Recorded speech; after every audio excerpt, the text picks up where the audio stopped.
Hello everyone, I'm Jacob, Community Manager with Paradox Studio Black. Our upcoming core expansion, Cons of the Steppe, is adding quite a few new systems, and today we're here to talk about the modability and underlying tech of some of them. One of the more impactful features we're adding in Cons of the Steppe is tributaries. Just so we're on the same page when it comes to terminology, a suzerain is to a tributary what a liege is to a vassal. Previously, a vassal had a collection of individual contracts defined on their government type, which made up their complete vassal contract. This included things such as feudal government taxes added on feudal government, which determined how much a vassal with the feudal government would pay to their liege. However, with the addition of tributaries, this has changed slightly. Firstly, pretty much everything related to vassal contracts has been renamed to subject contracts.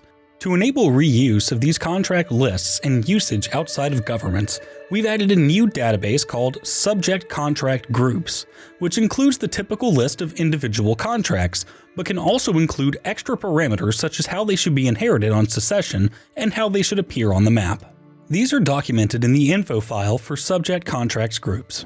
Tributaries basically work the same way as vassals with the same system for contracts, but instead of being applied automatically based on your government when you become someone's vassal, tributaries need to be started manually through script. This effect will only work if both the tributary and the suzerain are independent rulers, and that the resulting tributary relation won't result in a circular loop of people being tributaries to each other. This can easily be checked with the "can be tributary of" trigger. They can also be broken with similar triggers. Tributary contract groups are also marked with "is tributary equals yes", so that we can differentiate them from regular vassal relationships, as characters with tributary contracts are still considered independent rulers. To get a character suzerain, you can use the new character.suzerain link or character.overlord, which will get either the liege if the character is a vassal, or the suzerain if they're a tributary. Top suzerain and top overlord also exist. The latter will first find your top liege and then keep going to your top liege's top suzerain, if they have one.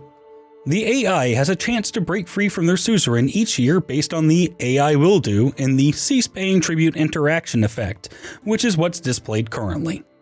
Any character who has a government type that uses the obedience government rule, or has a liege, suzerain, or employer who does, will also use obedience. The threshold needed to become obedient and the obedience value itself are both calculated in script, as shown on screen now. Put simply, if the calculated obedience value is greater than the threshold, then that character will become obedient. The obedience target is set in code with the following priority: de facto liege, suzerain, employer, de jure liege, and none. Obedience is checked in many places using the is obedient and is obedient to triggers.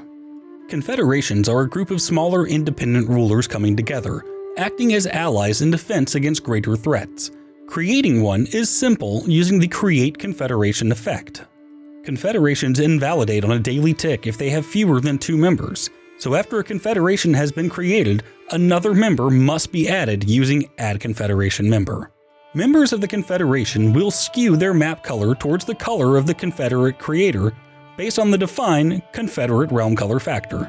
We have also implemented a new general system for supporting dynamic region-based gameplay, which we call the Situation System. Its purpose is to provide a fundamental building block for various types of systems, from struggle-like socio-political systems to environment systems like the Great Steppe, or smaller, temporary effects like a natural disaster in the upcoming All Under Heaven major expansion. In this sense, you can consider situations to be an evolution of the existing struggle system, where we took the learnings of that system and made it more dynamic and flexible, extendable in our C++ codebase, for example, migrations, but also flexible in our GUI system and more moddable than the struggle system. To note, we have not converted existing struggles to B situations, because struggles contain specific functionality and bespoke interfaces that we do not have in exactly the same way as in the new Situation System. As you can see from the documentation shown on screen, we are using this system in both Cons of the Steppe as well as All Under Heaven. It is part of the base game and thus available for all modders to access regardless of DLC ownership. How is this system structured? We'll try to explain in a succinct manner. The terms may be a bit dry, but that's because it is a core system.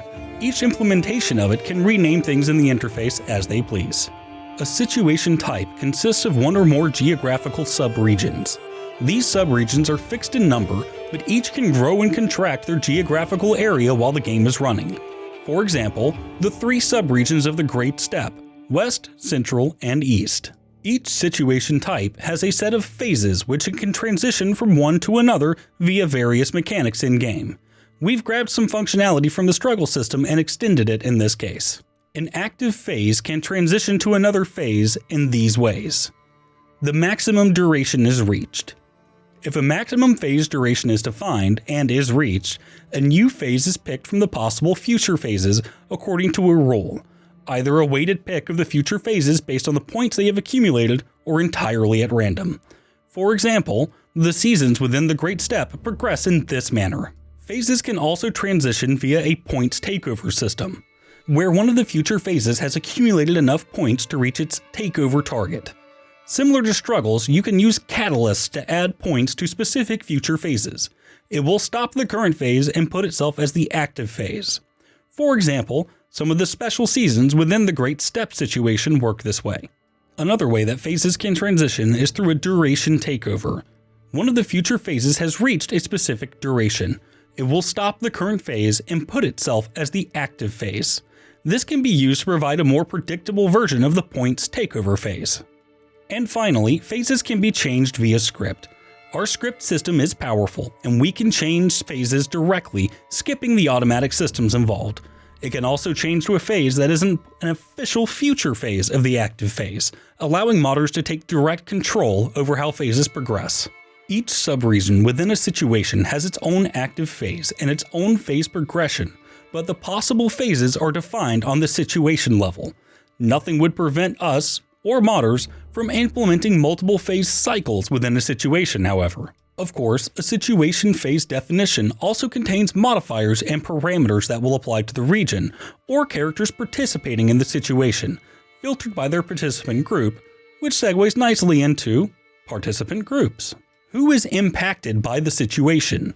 Well, we can define a set of participant groups within the situation itself. Similarly to subregions, the groups themselves are predefined in the situation type, but are dynamic while the game is running. Characters can join and leave participant groups. Each subregion has their own set of these predefined participant groups, and within each subregion, a character can only belong to one participant group or none. So what determines which group a character would belong to? This is determined by potential candidates and settings on the groups. By default, the candidates are all the rulers within the geographical area of the relevant subregion of the situation. However, you can also add or remove candidates manually via script. For example, you could add the Pope to the Great Steppe even though they are nowhere near that geographical region. For each subregion, we go through all of the candidates, and the first group that is valid for them is where they are added. It's also possible to not be valid for any group, in which case, they're simply not part of the situation. When you have a defined situation type, it can be added to the world via a history definition or via a script effect. You can also define a new set of subregions while starting a new situation. This allows us to instantiate the same situation type in multiple locations. A situation ends automatically when a phase in any subregion ends without a new phase starting. Additionally, they can be ended manually in script via an end situation effect. Bundled with the situation system, we also have some additional graphical features coming in Cons of the Steppe. Simple ones include the ability to define the map color of specific subregions or participant groups, but more notably, we have also added map province effects, a way to apply an effect on the map based on the current situation phase of a subregion. These effects can be applied with a specific effect type and intensity. We'll bundle some effects out of the box in Cons of the Steppe: drought, summer, and snow, but mods could add many more. All in all, the situation system is a new building block which allows a gameplay feature to use what they need and tweak what they want, often without requiring new C++ code. Nomadic Migration is an extension of the situation system. This will enable additional mechanics for the player and the AI in the map area covered by the specific situation. Migration process and AI decision making in regards to migration is a complex task, largely controlled by code. We do that every time when there's high overall complexity and performance risks involved. Here are the customization points that can be used to tweak how and what happens during migration. Migration always happens within some situations. A game rule allows you to enable additional situations in different parts of the world, and migrations will happen independently inside those areas. When you mod your own situations that support migration, please note that such situations shouldn't overlap in their geographical regions. Both the player and the AI start migration via a special interaction called Migration Interaction in Script. Initiation of migration, travel, or war is handled in code, but the rest can be adjusted in script. For example, actual transfer of land after a migration is determined in script.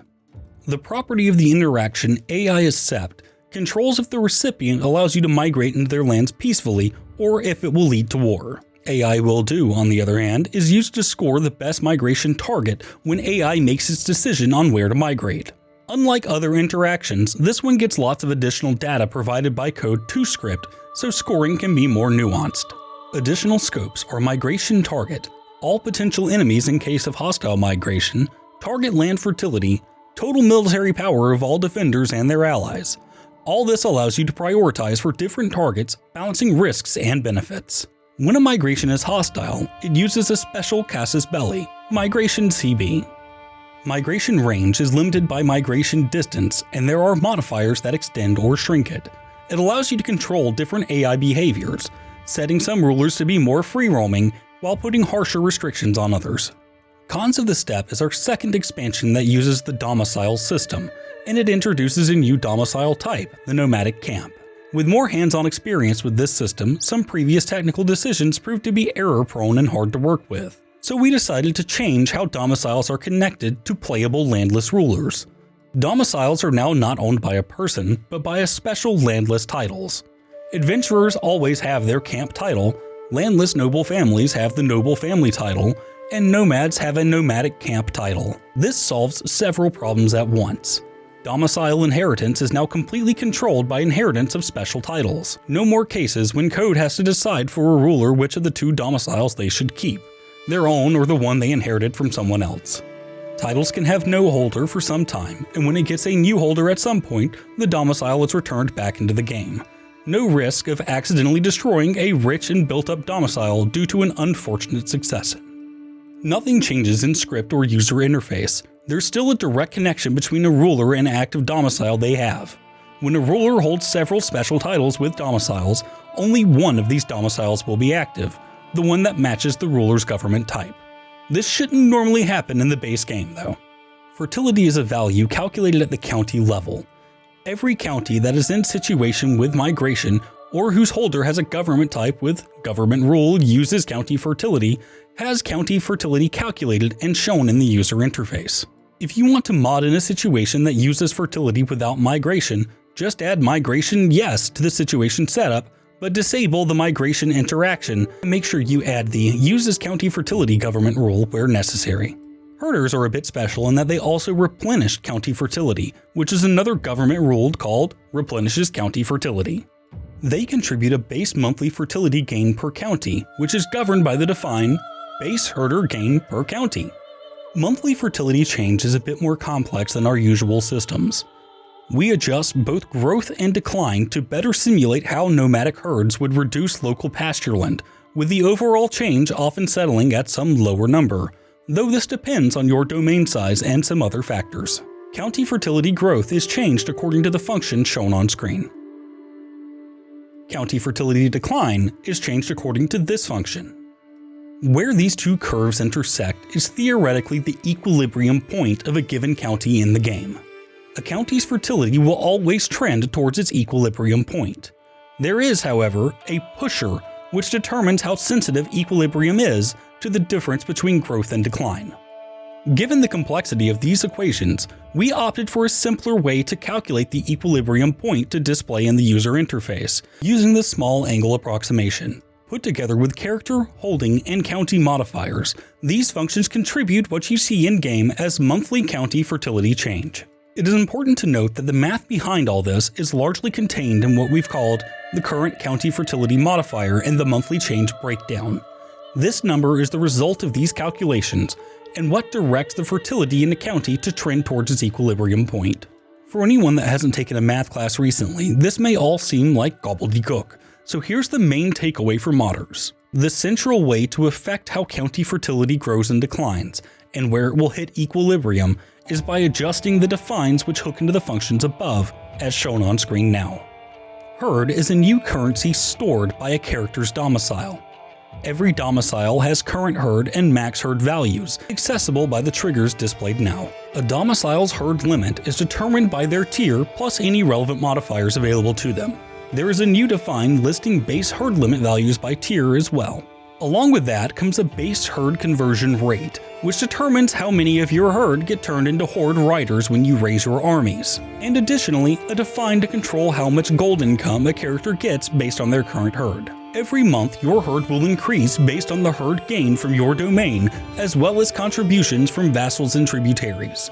The herd you gain from your domain is equal to the current county fertility of that county multiplied by the define herd gained from county multiplier. With the new raid intent system, we're adding some custom ability to raiding itself.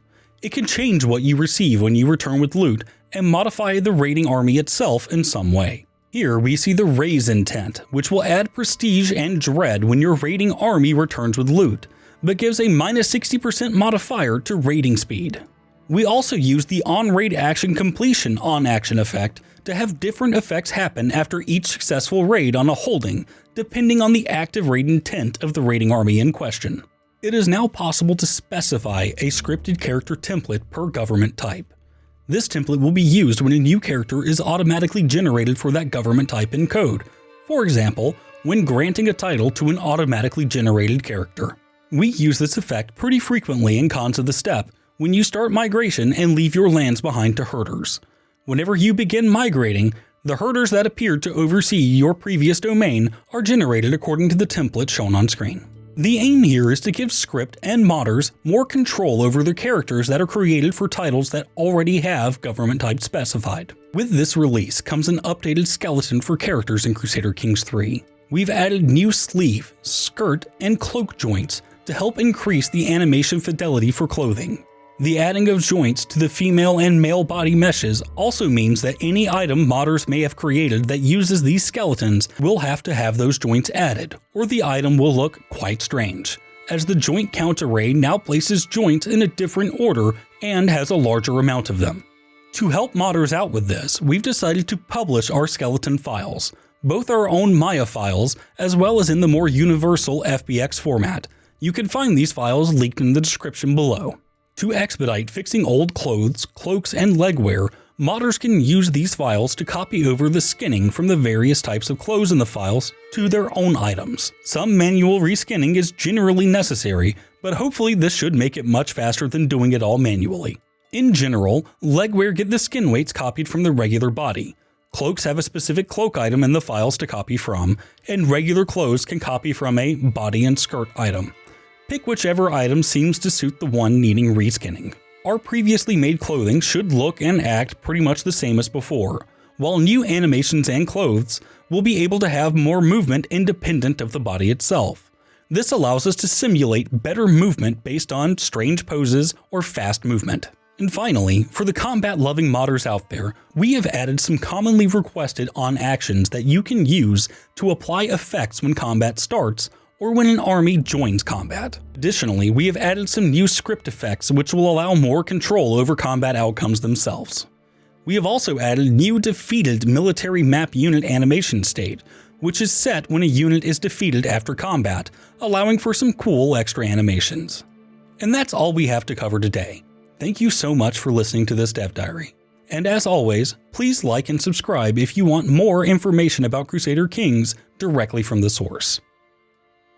Situation. Have you heard about the situation? You can add situations to situations. You can also add situations to geographical situations while formatting situations. Situations. Try them now.